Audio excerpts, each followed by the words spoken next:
Hello बच्चों, मैं हूं Deepak Yadav, director of extra mind tutorial. स्वागत करता हूं आपके अपने YouTube channel Yadav sir physics वाले। बच्चों, लास्ट क्लास में हम लोगों ने सोलेनॉइड पढ़ा था और हमने देखा था कि एक सोलेनॉइड के से जो मैग्नेटिक फील्ड का फॉर्मूला था वो कितना था, तो B = mu naught N I।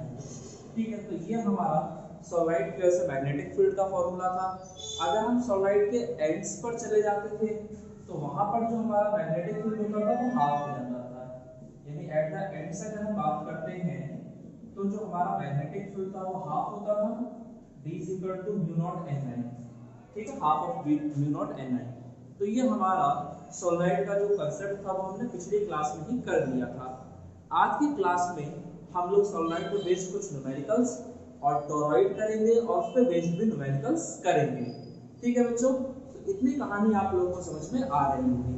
तो अब हम टॉरॉइड पे बेस्ड एक न्यूमेरिकल देखेंगे कि टॉरॉइड पे बेस्ड न्यूमेरिकल आते कैसे हैं। ठीक है, तो यहाँ पर जो क्वेश्चन दे रखा है हमें वो ये है कि आज 0.5 मीटर लॉन्ग सोलेनॉइड, यानी हमारे पास एक सोलेनॉइड है जिसका हमें लेंथ दे दिया गया है और वो लेंथ कितना है, तो 0.5 मीटर। तो सोलेनॉइड का लेंथ मुझे दे दिया गया है 0.5 मीटर, हैज 500 टर्न्स और इसमें जो नंबर ऑफ टर्न्स हैं वो भी आपको दे दिए गए हैं कि कितने टर्न्स हैं, 500 टर्न्स हैं। एंड ऐसा फ्लक्स डेंसिटी ऑफ 2.52 × 10⁻³ मीटर। तो देखो, कई सारे बच्चे तो फ्लक्स डेंसिटी सुन के ही घबरा जाते हैं कि फ्लक्स डेंसिटी क्या होता है। तो फ्लक्स डेंसिटी कुछ नहीं, वही आपका मैग्नेटिक फील्ड ही है, उसी का ये दूसरा नाम है। ठीक है, तो यानी कि आपको मैग्नेटिक फील्ड की वैल्यू दे रखी है कि 2.52 × 10⁻³ टेस्ला है। अब क्या कहता है कि find the current in the solenoid. तो सोलेनॉइड में करंट कितना फ्लो कर रहा है वो आपसे पूछा जा रहा है। तो अगर हम सोलेनॉइड की बात करेंगे और सोलेनॉइड का बाकी सब डिटेल दे रखा हो, आपको करंट पूछा जाए तो ऑब्वियसली आपको सोलेनॉइड का ही फॉर्मूला लगाना है। तो व्हेन इनसाइड द सोलेनॉइड, या ये कह लो कि सेंटर ऑफ द सोलेनॉइड, जो मैग्नेटिक फील्ड का फॉर्मूला होता था वो यही होता था, half of mu naught N I। तो हमें इस फॉर्मूले को यूज करना है। तो अगर मैं लिख दूं B = mu naught N I, तो देखो बहुत सारे बच्चे क्या होगा, अच्छा मुझे निकालना क्या करे वो देख लेंगे। तो हमें करंट निकालना है। तो अगर I की वैल्यू फाइंड आउट करनी है तो I को एक तरफ बाकी सब एक तरफ, तो I = क्या आ जाएगा, तो B/म्यू नॉट N। तो ये हमारा मैग्नेटिक फील्ड का फॉर्मूला आ जाता है। अब इस पे देखिए, बहुत सारे बच्चे ऐसे होंगे जिन्होंने ये फॉर्मूला तो याद रखा है लेकिन उन्हें ये नहीं पता कि ये N का मतलब क्या है। तो उन्हें क्वेश्चन में जो भी नंबर ऑफ टर्म्स देखते हैं वो यहाँ पे वैल्यू पुट कर देते हैं, जो कि गलत होता है, क्योंकि एग्जामिनर जो है उसको भी पता है कि क्वेश्चन कैसे फ्रेम करने हैं। ठीक है, तो हमेशा आपको जो नंबर ऑफ टर्म्स देगा वो टोटल नंबर ऑफ टर्म्स देगा, लेकिन आपके फॉर्मूले में जो n लिखा है इसका मतलब होता है number of terms per unit length. ठीक है, क्वेश्चन में जनरली आपको टोटल नंबर ऑफ टर्म्स दे रखे होंगे और फॉर्मूले में जिसकी जरूरत होती है वो है number of terms per unit length. तो इस स्मॉल n का मतलब हमेशा याद रखिएगा, इस स्मॉल का नंबर, इस स्मॉल n का मतलब होता है number of terms per unit length. तो इस चीज का हमेशा आपको ध्यान रखना है। अगर आपको ये पता है तो फिर आपके सामने कोई भी दिक्कत नहीं आएगी। अब देखो, अगर आपसे कोई पूछता है कि बताओ number of turns per unit length कितना होता है, तो आप क्या करेंगे, पूरे नंबर ऑफ टर्न्स को पूरे लेंथ से डिवाइड कर देंगे। तो अगर पूरे नंबर ऑफ टर्न्स को पूरी लेंथ से डिवाइड कर देंगे तो आपको क्या मिल जाएगा, number of turns per unit length. यानी स्मॉल n जो होता है वो कैपिटल N/L के बराबर होता है। तो अगर मैं चाहूं तो इसको और मॉडिफाई कर सकता हूं, तो ये जो स्मॉल n है इसकी जगह कैपिटल N/N लिख सकता हूं और इसी को मैं फिर क्या लिख सकता हूं, तो I = B/म्यू नॉट N और ये जो L है ये ऊपर से हो जाएगा। ठीक है, L का मतलब टोटल लेंथ। तो हमारा यहाँ पर जो टोटल लेंथ है वो आपको दे रखा है कि कितना है। तो अगर आप देखें तो इस क्वेश्चन में अब आपको सारी ही चीजें गिवन है। भाई सर्किट का सोलेनॉइड का जो लेंथ है वो आपको पता है कि कितना है, मैग्नेटिक फील्ड जो है वो भी आपको पता है, म्यू नॉट की जो वैल्यू होती है वो भी आप जानते हैं और यहाँ पे जो टोटल नंबर ऑफ टर्न्स है वो भी आपको दे रखा है। तो अगर सारी ही चीजें आपको दे रखी है तो जस्ट आपने क्या करना है, वैल्यू पुट के मल्टीप्लिकेशन डिवीजन ही तो करना है, उतना तो आप लोग को आता ही है, तो वो आप आसानी से कर सकते हैं। ठीक है। तो जो मैग्नेटिक फील्ड था वो मेरे को दे रखा है कितना है 2.5 × 10⁻³ टेस्ला। जो सॉलिड का लेंथ था वो भी गिवन है 0.5 मीटर और म्यू नॉट की वैल्यू आपको याद होगी 4 पाई × 10⁻7 होता है। ठीक है, तो ये म्यू नॉट की वैल्यू थी, इसको हमेशा याद रखिएगा।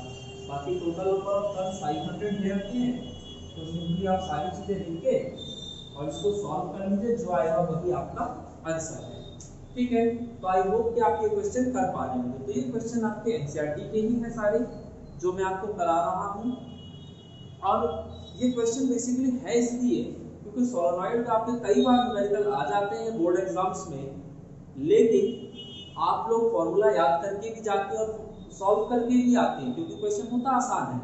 लेकिन गलती जो आपकी सबसे बड़ी होती है वो ये होती है कि आप एन का मतलब याद नहीं रखते कि एन का मतलब क्या है। तो एन का मतलब होता है number of turns per unit length. ठीक है, तो ये हमेशा याद रखिएगा कि जो स्मॉल एन है इसका मतलब number of turns per unit length है। ठीक है, तो अगर इतना आपको समझ में आ गया तो हम इसी पे बेस्ड एक अगला क्वेश्चन देखते हैं कि वो क्वेश्चन हमारा कैसे हो सकता है। ठीक,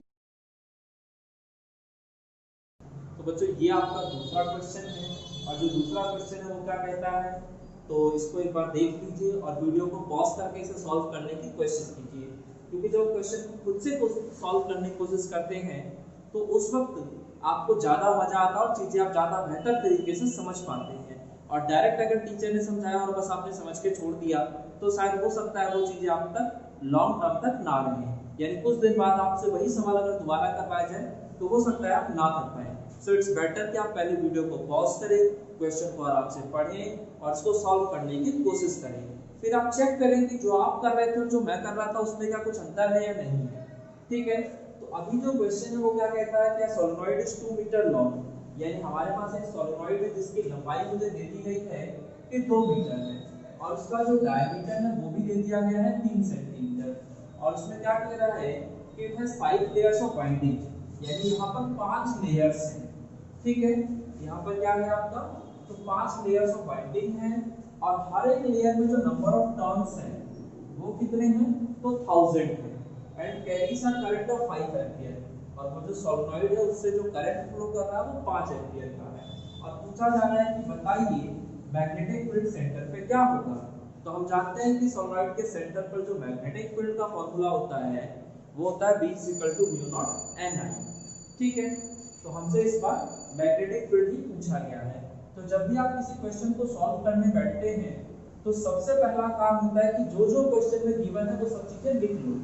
तो आपको लेंथ दे रखा है सोलेनॉइड का, तो सोलेनॉइड का लेंथ आपको दे रखा है 2 मीटर, उसका डायमीटर आपको दे दिया गया है 3 सेंटीमीटर और उसमें जो नंबर ऑफ लेयर्स हैं वो कितनी है, 5 है और हर एक लेयर में जो नंबर ऑफ टर्न्स है वो आपको 1000 दे रखा है।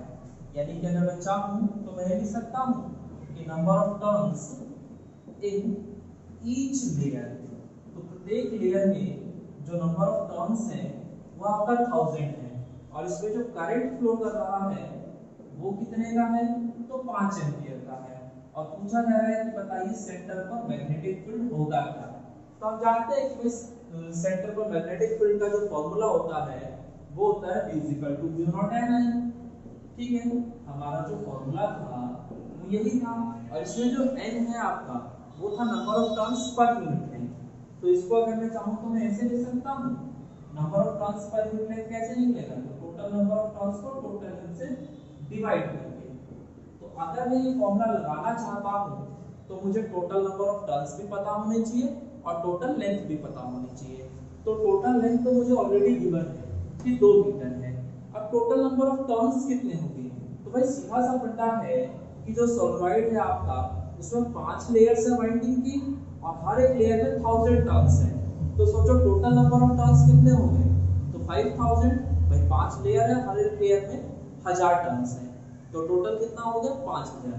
तो यहाँ से आप चाहें तो आप लिख सकते हैं कि टोटल नंबर ऑफ टर्न्स कितने हैं, तो टोटल नंबर ऑफ टर्न्स, तो यहाँ पे टोटल नंबर ऑफ टर्न्स कितने हो जाते हैं, तो नंबर ऑफ लेयर्स इनटू में number of turns in each layer, यानी कि आ गया आपका 5000। तो ये तो आपका टोटल नंबर ऑफ टर्न्स हो गया। ठीक है। अब जब आपको टोटल नंबर ऑफ टर्न्स पता चल चुका है, लेंथ आपको पता है, तो आप इजीली फॉर्मूला यूज कर सकते हैं। तो आप सिंपली बोलेंगे कि भाई हमारा जो मैग्नेटिक फील्ड का फॉर्मूला होता है वो B = होता है, ठीक है। और यहाँ पर ये जो हमारा स्मॉल n है, इसका मतलब होता है number of turns per unit length, यानी कि टोटल नंबर ऑफ टर्न्स बटे में टोटल लेंथ, ठीक है। अभी मेरे पास सारी चीजें हैं और मैं सारी वैल्यू डाल के यहाँ पे आंसर निकाल सकता हूँ। तो आपको पता है म्यू नॉट की वैल्यू होती है 4 पाई × 10⁷। टोटल नंबर ऑफ टर्न्स आपके 5000 दे रखे हैं। जो टोटल लेंथ है वो आपका 2 मीटर का है, और जो यहाँ टोटल करंट फ्लो कर रहा है वो भी 5 एम्पीयर का है, ठीक है। ये आ गया आपका। तो अगर आप इसको सॉल्व करेंगे तो आपका कितना आ जाएगा, तो ये हो गया आपका 2 पाई, और ये 5000 को 5 से मल्टीप्लाई करेंगे तो 25000 आ जाएगा, और 25000 को 2 से मल्टीप्लाई करेंगे तो 50000 आ जाएगा, यानी ये आ जाएगा 50,000 पाई इनटू 10⁻⁷ और टेस्ला। तो ये हमारा निकल के आ जाएगा मैग्नेटिक फील्ड, ठीक है। तो काफी आसान क्वेश्चन था। कुछ लोगों के दिमाग में ये बात आएगी कि यहाँ पर ये डायमीटर क्यों दे रखा है, तो भाई दे रखा है तो दे रहे हैं, तो तुम्हें क्या दिक्कत आ रही है। तुम्हारे किचन में बहुत सारा सामान रखा होता है, लेकिन अगर खीर बनाना है तो खीर बनाने के लिए तो खीर बनाने वाले आइटम ही डालोगे ना, कि उसमें हल्दी मिर्चा मसाला डाल दोगे, नहीं ना। तो सीधा सा फंडा, जिसकी आपको जरूरत है आप वही यूज करेंगे। दे बहुत कुछ रखा होता है यहाँ पे, और कई बार ये सब चीजें जो एक्स्ट्रा डाली जाती हैं वो सिर्फ आपको कंफ्यूज करने के लिए, ठीक है, सिर्फ और सिर्फ आपको कंफ्यूज करने के लिए, इससे ज्यादा कुछ भी नहीं है। तो ये हमने बेसिकली 2 क्वेश्चन डिस्कस किए आपके साथ, ठीक है, जिससे कि कहीं ना कहीं आपका जो सॉलिनॉइड का जो कांसेप्ट है वो और बेहतर हो सके। अच्छा जी, अब इसके बाद बात करना है हमें टोरॉइड का, कि भाई टोरॉइड का क्या कांसेप्ट होता है, टोरॉइड कैसे होता है और उसके बेस्ड न्यूमेरिकल्स। तो अब हम देखते हैं टोरॉइड, कि भाई हमारा टोरॉइड होता क्या है। तो देखो बच्चों, हम बात कर रहे हैं टोरॉइड की, कि टोरॉइड क्या होता है। तो टोरॉइड सिंपल सा कांसेप्ट है, जैसे आपने सोलेनॉइड देखा था, तो सोलेनॉइड में क्या था आपका कि सिंपली एक रॉड होती थी और उसके ऊपर हम लोग एक इंसुलेटेड वायर इस तरह से लपेट देते थे, और उससे जो बनता था उसी को हम लोग सोलेनॉइड कहते थे। अब उसी सोलेनॉइड को अगर मैं सर्कुलर फॉर्म में बेंड कर दूं, तो जो चीज मेरे सामने होगी उसी को हम लोग टोरॉइड कह देंगे, ठीक है। सो टोरॉइड आपको समझ में आ रहा है क्या है, तो एक सर्कुलर रिंग है जिसके ऊपर हमने large number of turns of an insulated wire is bounded, यानी कि एक सर्कुलर रिंग है जिस पे हमने तार लपेट दिया इस तरह से करके, ठीक है। और ये जो तार होना चाहिए ये आपका इंसुलेटेड होना चाहिए, जिससे कि स्पार्किंग ना हो, ठीक है। अदरवाइज हटकी दिवाली होते ज्यादा देर नहीं लगती है, ठीक है। तो ये जो टोरॉइड है इसके अंदर अगर आप देखेंगे तो ये जो अंदर वाला पोर्शन है इसका रेडियस मैंने r1 मान रखा है, और बाहर वाला जो पोर्शन है इसका रेडियस r2 मान रखा है, ठीक है। और इसको हम डिफाइन कैसे कर सकते हैं, तो circular ring around which a large number of turns of an insulated wire is bounded, यानी एक सर्कुलर रिंग है जिसके ऊपर मैंने इंसुलेटेड वायर के large number of turns bound कर रखे, यानी कि लपेट रखे हैं, तो इसी को हम लोग टोरॉइड कहते हैं। अब इस टोरॉइड में जैसे ही करंट फ्लो करेगा उसकी वजह से यहाँ पर मैग्नेटिक फील्ड प्रोड्यूस हो जाएगा। तो वो जो मैग्नेटिक फील्ड यहाँ प्रोड्यूस होगा वो मैग्नेटिक फील्ड कैसा होगा वो एक बार हम जरूर यहाँ पे देख लेते हैं। तो अगर आपसे मैं पूछूं कि बताओ इसके अंदर जो फील्ड लाइंस डेवलप होंगी वो कैसी होंगी, तो उसके लिए आप सिंपली क्या कह सकते हैं, तो देखो उसके लिए आपको अगर डायरेक्शन पता करनी है तो आप करंट देखो कि करंट कैसे फ्लो कर रहा है, तो आप देखेंगे करंट आपका इस तरीके से आ रहा है। तो ये जो तरीका है इससे आप क्या कहते हैं, तो क्लॉकवाइज, यानी कि आपका जो करंट फ्लो कर रहा है वो क्लॉकवाइज फ्लो कर रहा है, और क्लॉकवाइज का मतलब होता है साउथ फेस। तो इट मींस इस एक टर्न की अगर मैं बात कर दूं तो इस टर्न का ये वाला जो हिस्सा है ये साउथ को रिप्रेजेंट कर रहा है, और ये वाला जो फेस है वो नॉर्थ को रिप्रेजेंट कर रहा है। और जो कहानी इस टर्न के साथ होगी वही कहानी तो अगले में भी होगी ना भाई, जैसे इसमें करंट क्लॉकवाइज फ्लो कर रहा है वैसे अगले टर्न में भी क्लॉकवाइज और उसके अगले टर्न में भी क्लॉकवाइज, यानी कि ये वाला जो टर्न है इसका ये वाला हिस्सा साउथ, ये वाला सेम वैसे इस वाले। तो आप देखेंगे कि जितने भी आपके टर्न्स हैं सभी का ये वाला हिस्सा साउथ और ये वाला हिस्सा नॉर्थ है। और आपको पता होगा कि जो मैग्नेटिक फील्ड लाइंस होती हैं वो साउथ से एंटर करती हैं और नॉर्थ से निकल जाती हैं, तो इसका मतलब अगर मैं यहाँ पर मैग्नेटिक फील्ड लाइंस ड्रॉ करना चाहूँ तो मुझे क्या करना पड़ेगा, जितनी हमारी साउथ फेस है यहाँ से फील्ड लाइंस एंटर कराऊंगा और यहाँ से ये बाहर निकल जाएंगी। तो इस तरह से आपका यहाँ पर ये सारी की सारी मैग्नेटिक फील्ड लाइंस होंगी। तो बात समझ में आ रही है? तो आप देख पा रहे हैं कि आपकी जो मैग्नेटिक फील्ड लाइंस है वो सारी की सारी इस तरीके से, यानी कि इस तरीके से आपकी मैग्नेटिक फील्ड लाइंस इसके अंदर रहेंगी।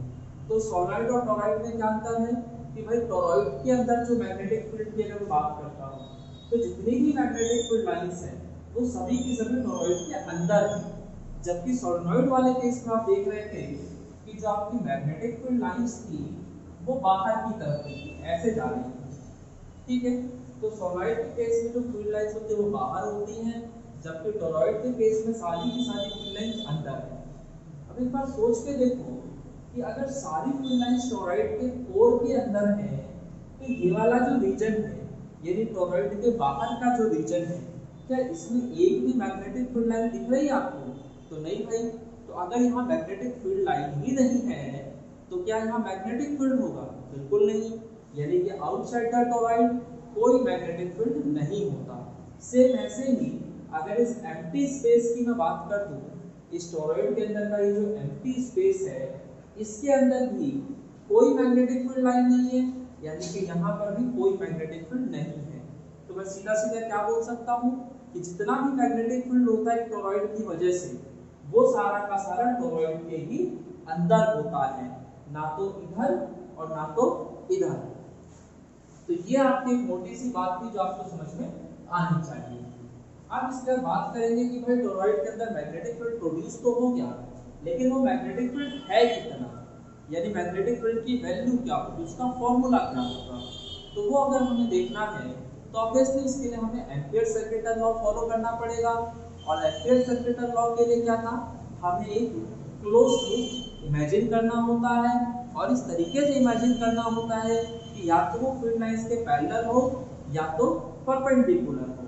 तो यहाँ पर देखिए अगर आपकी फील्ड लाइंस ऐसे हैं और मैं क्लोज लूप भी ऐसे ही ले लूं तो जिस भी पॉइंट पे आप चेक करेंगे आपका फील्ड वेक्टर और जो स्मॉल एलिमेंट वेक्टर है वो दोनों के दोनों सेम डायरेक्शन में आएंगे, यानी एंगल आपका 0 डिग्री का हो जाएगा। तो हम लोग को क्या करना है, यहाँ पर सिंपली हमने एक कोर ले लिया, मतलब एक एम्पेरियन लूप हमने कंसीडर कर लिया है। ठीक है, तो ये हमारा एम्पेरियन लूप हो गया और मान लेते हैं कि ये जो हमने लूप कंसीडर किया इसका रेडियस जो है कितना है, ये r है। ठीक है, और ये रेडियस किसके बराबर होगा, तो दोनों की रेडियस का एवरेज होगा, क्योंकि वे जा तो दोनों के बीचों बीच से रहा है। तो इसका जो रेडियस होगा इस एम्पेरियन लूप का वो इनर रेडियस और आउटर रेडियस के एवरेज के बराबर होगा। ठीक है, ये जो ब्लू कलर से आपको दिख रहा है इसे हम लोग एम्पेरियन लूप कह रहे हैं, एम्पेरियन लूप। और इस लूप में आप कहीं पर भी बी वेक्टर और डीएल वेक्टर के बीच एंगल देखेंगे तो आपका 0 डिग्री का ही आ रहा होगा। ठीक है, एक बार देख के देखिए जरा।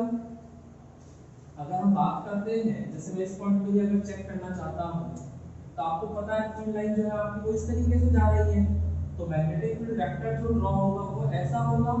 तो अगर बी वेक्टर ऐसा है तो डीएल वेक्टर भी ऐसे ही ले लीजिए। तो इन दोनों के बीच एंगल कितना बन गया आपका, 0 डिग्री।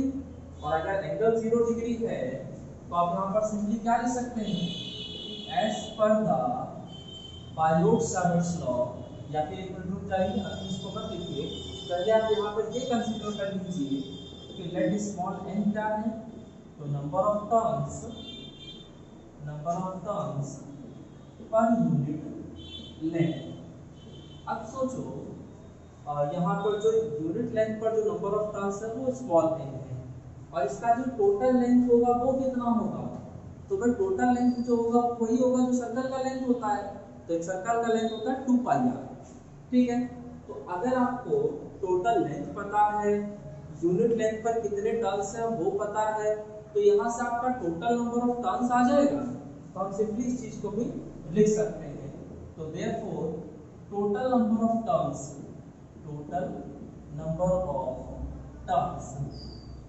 इज कैपिटल एन, और कैपिटल एन कैसे निकलेगा, तो भाई यूनिट लेंथ पर कितने नंबर ऑफ टर्न्स है और टोटल लेंथ कितना है, यानी कि ये क्या आ जाएगा, तो ये आ जाएगा 2 पाई आर एन, तो ये हमने निकाल दिया टोटल नंबर ऑफ टर्न्स।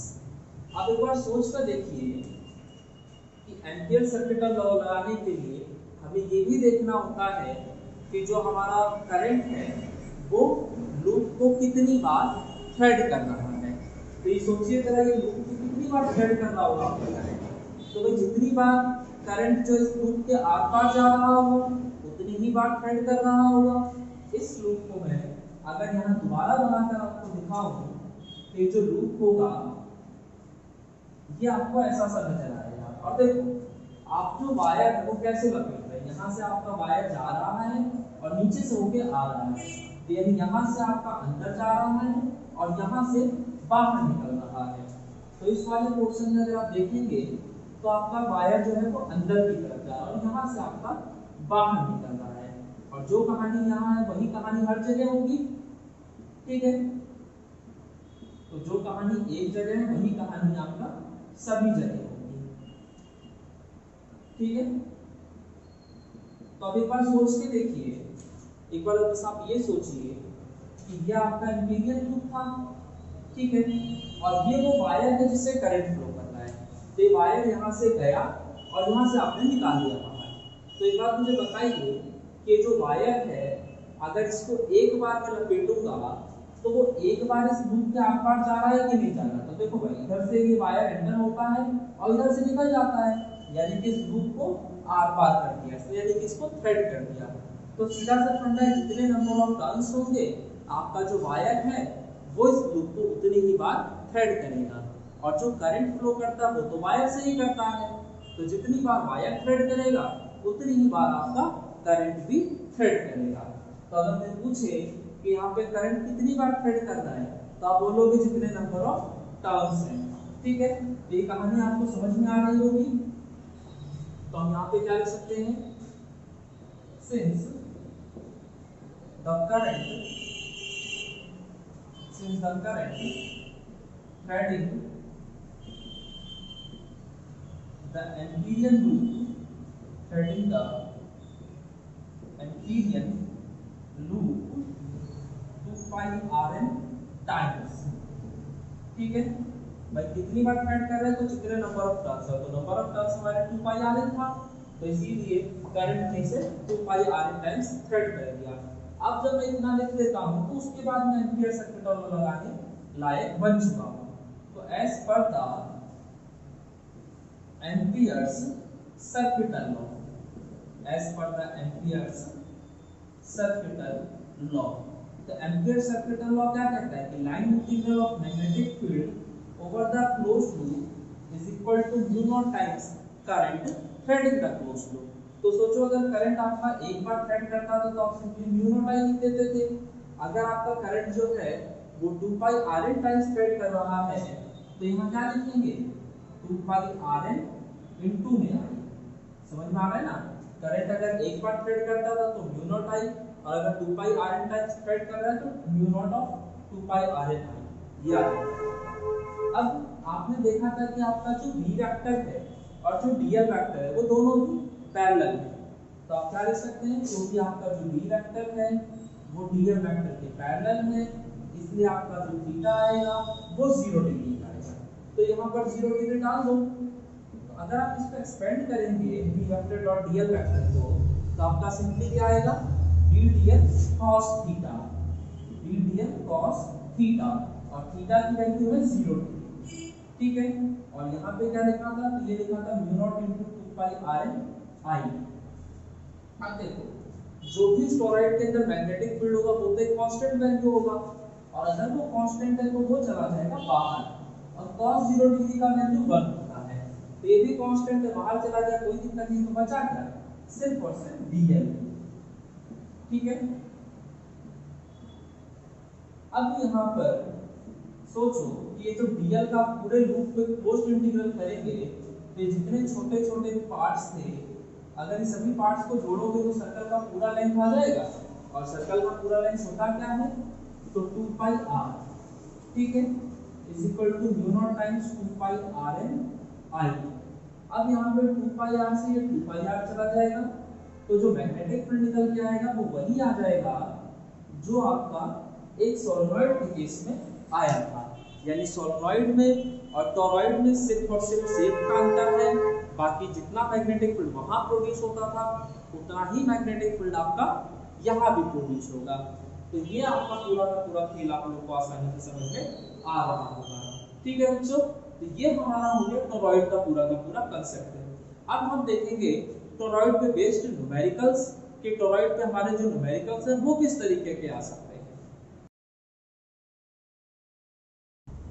तो बच्चों ये हमारा अगला क्वेश्चन है। तो क्वेश्चन क्या कह रहा है, क्या toroid has a core of inner radius, यानी आपका एक टोरॉइड दे रखा है जिसका इनर रेडियस आपको बता रखा है 25 सेंटीमीटर है, और उसका जो आउटर रेडियस है वो भी आपको गिवन है, और वो कितना दे रखा है तो 26 सेंटीमीटर। फिर कहता है around this 3500 turns of a wire are bounded, और उसके ऊपर 3500 टन्स आपके लपेट दिए गए हैं वायर के।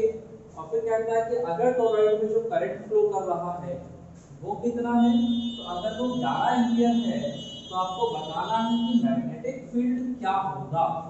ठीक है, और पहला पार्ट कहता है आउटसाइड द टोरॉइड, फिर कहता है inside the core of the toroid, और तीसरा कहता है in the empty space surrounded by the toroid. तो ये जो आपका सिंपल सा एक क्वेश्चन है, एनसीईआरटी का क्वेश्चन है। ठीक है, इन टॉपिक्स पे बहुत ज्यादा मुश्किल क्वेश्चंस नहीं है आपके पास। ठीक है, तो आपको इन्हीं क्वेश्चन से अपना काम चलाना पड़ेगा। हाँ, अगर सोलेनॉइड के कांसेप्ट के साथ कोई दूसरा कांसेप्ट भी ऐड कर दिया जाए तो क्वेश्चन आपका मुश्किल हो जाएगा। तो वो क्वेश्चंस मैं आने वाली वीडियोस में आपको कराऊंगा जिसमें टोरॉइड के साथ बाकी कांसेप्ट को मिक्स करके क्वेश्चन को थोड़ा सा मुश्किल बनाया जाता है। बट फिलहाल आज के लिए आप इन्हीं क्वेश्चन पे फोकस कीजिए और देखिए कि ये क्वेश्चन होते कैसे हैं। तो टोरॉइड का इनर रेडियस दे रखा है 25 सेंटीमीटर, और जो आउटर रेडियस है वो आपको 26 सेंटीमीटर दे रखा है।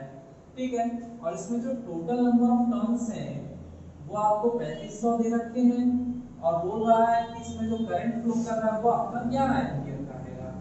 ठीक है, तो ये आपका पूरा का पूरा क्वेश्चन है। तो देखो पहली तो चीज, जब इनर रेडियस और आउटर रेडियस दोनों दे रखा हो तो आप जो एम्पीरियन लूप लेंगे उसका रेडियस निकाल सकते हैं आसानी से। और मैंने आपको बताया था कि एम्पीरियन लूप का जो रेडियस होता है वो इन दोनों का एवरेज होता है, यानी कि 25 प्लस 26 बटे 2, तो ये आ जाएगा 25.5, और ये भी सेंटीमीटर में है। तो अगर आपको इसको मीटर में कन्वर्ट करना है तो इससे आप 10⁻⁻² से मल्टीप्लाई कर सकते हैं, और इस तरह से ही आपका मीटर के फॉर्म में आ जाएगा। ठीक है, अब आपसे बोला जा रहा आउटसाइड द टोरॉइड।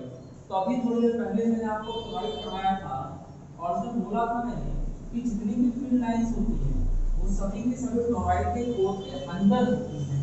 यानी टोरॉइड का बाहर का जो हिस्सा है ना तो वहां कोई मैग्नेटिक फील्ड लाइन होती है, ना ही टोरॉइड के द्वारा जो एम्प्टी स्पेस सराउंडेड है उसमें कोई मैग्नेटिक फील्ड लाइन होती है। यानी आउटसाइड द टोरॉइड की मैग्नेटिक फील्ड 0 है, and in the empty space surrounded by the toroid की मैग्नेटिक फील्ड 0 है। तो जो पहला पॉइंट इसने पूछा आउटसाइड द टोरॉइड, तो इसका जो आंसर आएगा वो भी आपका 0 ही आएगा। तो आउटसाइड द टोरॉइड के लिए अगर मैं मैग्नेटिक फील्ड बोलता हूं तो वो 0 है, और वो क्यों है उसका रीजन मैंने आपको बताया अभी कि टोरॉइड के बाहर कोई भी मैग्नेटिक फील्ड लाइन होती ही नहीं है। ठीक है, सेकंड पॉइंट जो ये मुझसे पूछ रहा है वो बोल रहा है inside the core of toroid.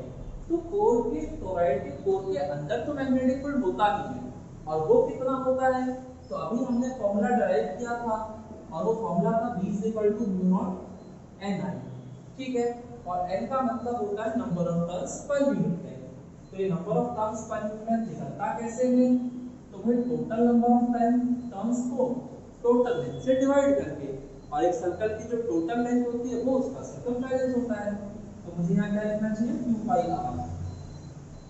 तो ये सब तो स्मॉल n की जगह आ गया, बाकी i जो था वो वैसे का वैसे ही निकाला जाएगा।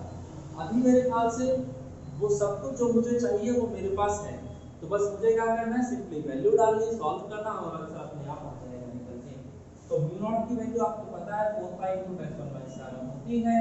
टोटल नंबर ऑफ टर्न्स आपको 3500 दे रखे हैं, और यहाँ पे 2 पाई, और जो रेडियस है इसका वो हमने निकाला है वो 25.5 सेंटीमीटर, जिसको हमने मीटर में कन्वर्ट कर लिया था, और ऊपर की तरफ हमें करंट की वैल्यू चाहिए। तो जो करंट फ्लो कर रहा था आपको याद है क्या था, ठीक है। तो आसानी से इस क्वेश्चन को सॉल्व कर सकते हैं, ठीक है। आपको पता है कि भाई 2 पाई से हम करेंगे तो ये 2 टाइम्स में चला जाएगा, ठीक है। और ये आपका 25.5 है, 25.5 का मतलब हो गया आपका 25 और 26 है 51/2, ठीक है। तो उसके हिसाब से जो भी आएगा आप उसे सॉल्व कर लीजिएगा, और जो भी आपका आंसर होगा वो किसमें होगा, तो टेस्ला में होगा। क्योंकि भाई जो भी आपने चीजें डाली हैं वो सारी की सारी चीजें तो ऐसा ही सिस्टम में डाली है ना, तो जब सारी चीजें ऐसा ही सिस्टम में, तो आपका जो आंसर आएगा वो भी ऐसा ही सिस्टम में ही आएगा, ठीक है। तो ये आपका मैग्नेटिक फील्ड हो जाता है। सो आई होप कि आपको ये कांसेप्ट समझ में आया होगा और किसी भी तरह से कोई दिक्कत नहीं आई होगी, ठीक है बच्चों। तो आज की वीडियो के लिए बस इतना ही, बाकी हम लोग नेक्स्ट वीडियो में करेंगे। अगर आपको कांसेप्ट्स अच्छे लगे हों, ठीक है, तो आप चैनल को सब्सक्राइब कीजिए, लाइक कीजिए। अगर कोई डाउट है तो आप कमेंट में पूछ सकते हैं मुझसे, मैं जो भी होगा आपको रिप्लाई करने की पूरी कोशिश करूंगा, ठीक है। तो तब तक रखिए अपना ख्याल, फिर हम मिलते हैं अपने आपके साथ नेक्स्ट वीडियो में। तब तक के लिए बच्चों बाय, गुड नाइट, शुभ रात्रि।